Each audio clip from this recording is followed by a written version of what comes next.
My name is Todd Kaspers, and I oversee the Devil's Lake system and also the Red River.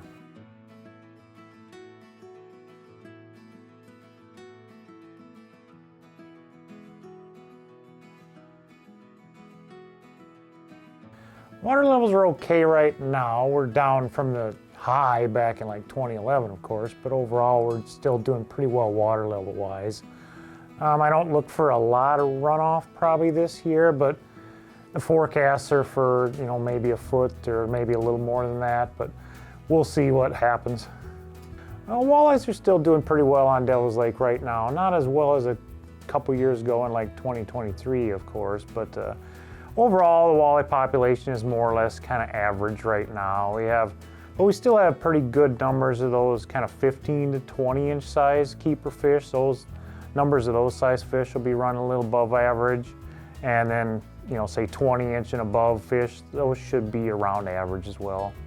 And then on Stump Lake, the walleye population there is still doing pretty well as well. Again, those kind of 15 to 20 inch size kind of prime keeper fish, so you should be right around average. And then those bigger fish of 20 inches and more, they'll be still above average in Stump Lake. So a good amount of larger size walleyes in Stump Lake still. And Lake Irvine, numbers in there are still going to be right around average, it looks like. And the numbers of those kind of 15 to 20 inch size keeper fish will be around average. So it should be a good year on Lake Irvine for walleye still.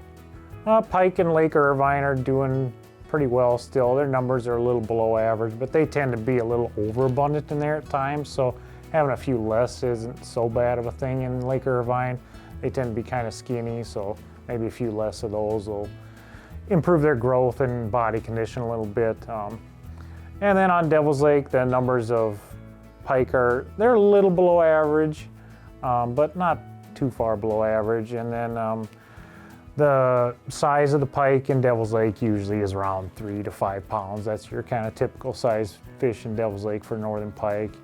And Stump Lake, numbers of northerns are, they're a little bit below average as well. And, we have good size fish in Stump Lake as well. Well, white bass in Lake Irvine have never really been too abundant, but when you do catch them, they tend to be good sized fish. The fish in Devil's Lake for white bass, they'll probably actually be a little bit below average again. That kind of strong 2015 year class has kind of faded out for the most part now, and there's some 2020 fish available now too though, but the numbers will be kind of just a little below average.